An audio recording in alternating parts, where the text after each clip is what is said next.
Assalamualaikum warahmatullahi wabarakatuh. Teman-teman, jumpa lagi di Titi Galeri Channel, kanal berbagi tutorial. Kita akan bersama-sama belajar membedakan bumbu-bumbu dapur dari jenis rimpang-rimpangan atau rhizoma. Apa itu rhizoma? Rhizoma adalah batang semu atau batang modifikasi yang tumbuh menjalar di dalam tanah, menghasilkan akar yang nantinya bisa juga tumbuh tunas. Jenis rimpang-rimpangan atau rhizoma yang bisa kita gunakan untuk bumbu dapur sangat banyak. Kita mulai dari laos atau sering kita sebut juga lengkuas. Daunnya seperti ini. Ini bukan daun yang menjari. Ini masih daun yang sejajar tapi majemuk.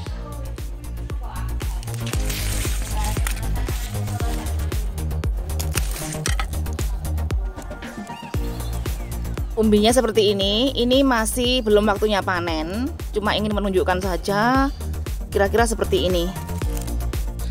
Selanjutnya adalah kunyit atau sering juga disebut dengan kunir. Bentuk batangnya seperti ini, daunnya agak lebar.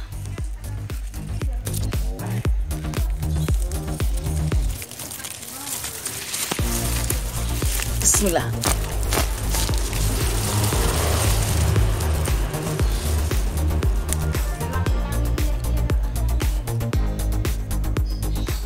Rimpangnya mempunyai warna kuning cerah.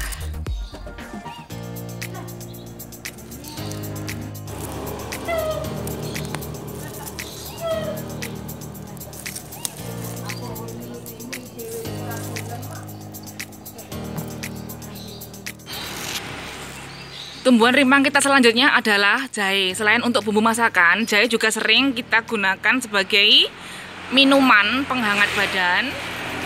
Bentuk daunnya seperti ini, kecil-kecil. Ini sudah kering, sudah ripah, siap panen.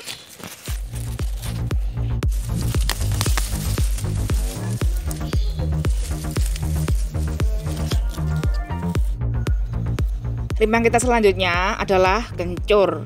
Penampakan daunnya seperti ini. Paling pendek di antara rimpang-rimpang lainnya. Selain untuk bumbu masak, kencur juga bisa untuk minuman, yaitu beras kencur. Ini belum waktunya panen teman-teman, karena daunnya masih hijau.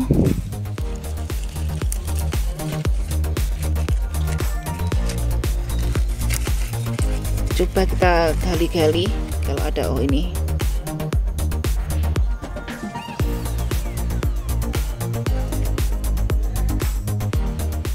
Selanjutnya adalah temu kunci. Penampakan daunnya seperti ini, batangnya seperti ini ya. Daunnya tidak terlalu sempit, juga nggak terlalu lebar. Kita lihat umbi atau rimpangnya seperti apa.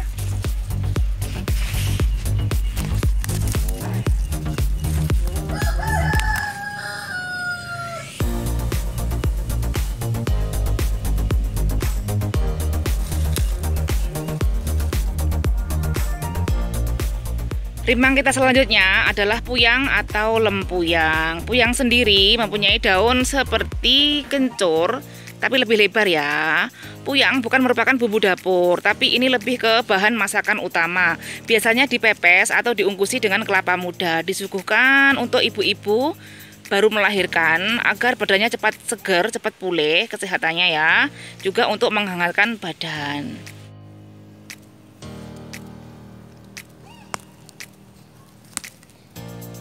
Penampakan rimpangnya seperti ini. Selain rimpangnya, tunasnya yang muda juga bisa diolah menjadi masakan yang sangat enak. Selanjutnya ini kunyit putih.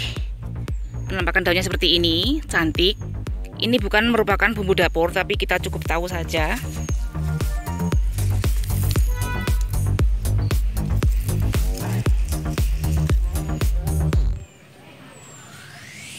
Penampakan rimpangnya seperti ini. Beberapa orang menyebut dia kunci pepet. Selanjutnya adalah temulawak. Penampakan batangnya hampir mirip-mirip dengan kunyit. Kalau kita tidak melihat rimpangnya secara langsung, akan sulit untuk membedakan mana temulawak, mana kunyit. Temulawak bukan merupakan bumbu dapur, tapi kita harus mengetahui ciri-ciri temulawak dengan pasti ya, karena kalau sampai masuk ke masakan kita, ini akibatnya akan sangat fatal, karena temulawak adalah rimpang terpahit di antara rimpang-rimpang lainnya. Sekarang kita akan belajar mengenali empon-empon kita tanpa daun, tanpa batang, karena di pasar nanti tidak mungkin penjual menyertakan batang beserta daunnya.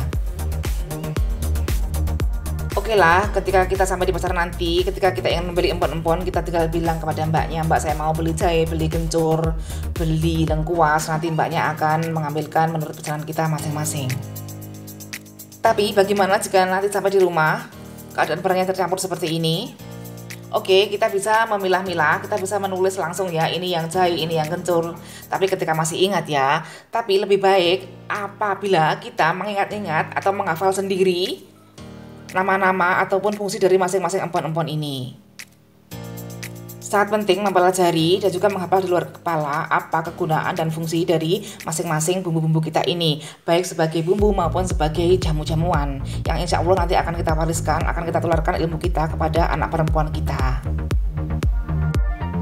Ketika kita ingin membuat sayur bobor, membuat beras kencur ataupun sayur-sayuran yang mempunyai daun di dalamnya akan terasa lebih segar apabila kita menggunakan kencur. Di sini kita akan memilih kencur seperti ini, lebih pendek daripada empon-empon lainnya, kulitnya agak halus dan kita patahkan, warnanya seperti ini. Untuk meyakinkan itu kencur atau bukan, kita baui saja, kita cium-cium. Kalau baunya seperti beras kencur, sudah dapat dipastikan kalau ini adalah kencur.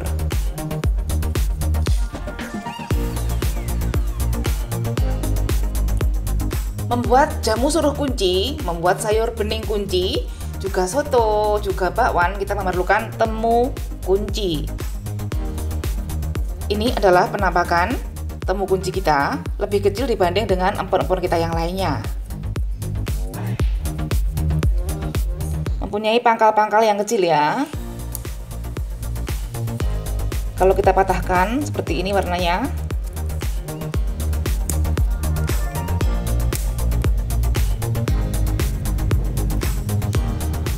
Bisa kita baui, kita cium-cium. Bau kunci akan sangat khas. Sudah tahu ya teman-teman? Kunyit atau kunir mudah dikenali karena warnanya memang orange, cantik seperti ini.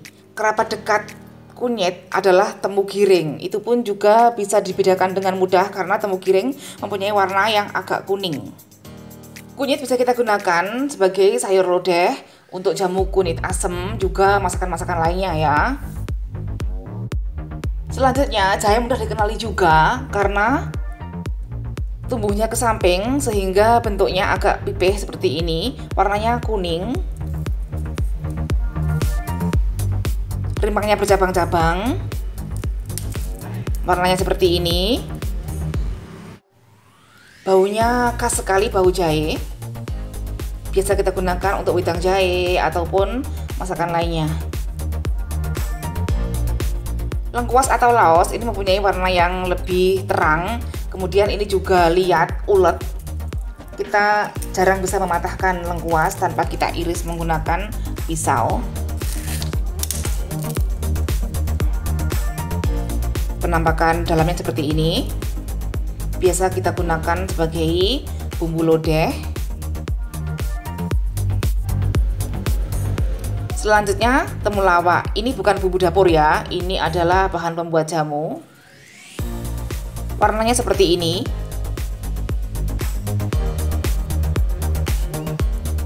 Kadang-kadang kalau kita tidak waspada akan tumbuh dengan kencur. Ingat ya, jangan sampai masuk ke kuali kita. Kalau tidak ingin masakan kita pahit total, oke?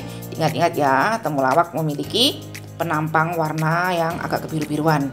Kalau ingin memastikan itu temulawak atau bukan, secara jelas dan nyata kita jilat saja. Kalau pahit ya temulawak. Ini empon-empon yang perlu kita waspadai ketika berada di dapur kita. Ini bukan bumbu dapur ya, ini adalah bahan pembuat jamu. Namanya kunci pepet, kalau saya sendiri menyebut dia sebagai kunyit putih. Kalau kita tidak jeli, tidak teliti, hampir seperti kencur ya, tapi warnanya juga sudah beda seperti ini. Mempunyai akar-akar menggembung seperti kunci, temu kunci. Tapi kita juga bisa membaui ya untuk memastikan kalau ini bukan kunci, karena baunya benar-benar bukan seperti kunci, juga bukan seperti kencur.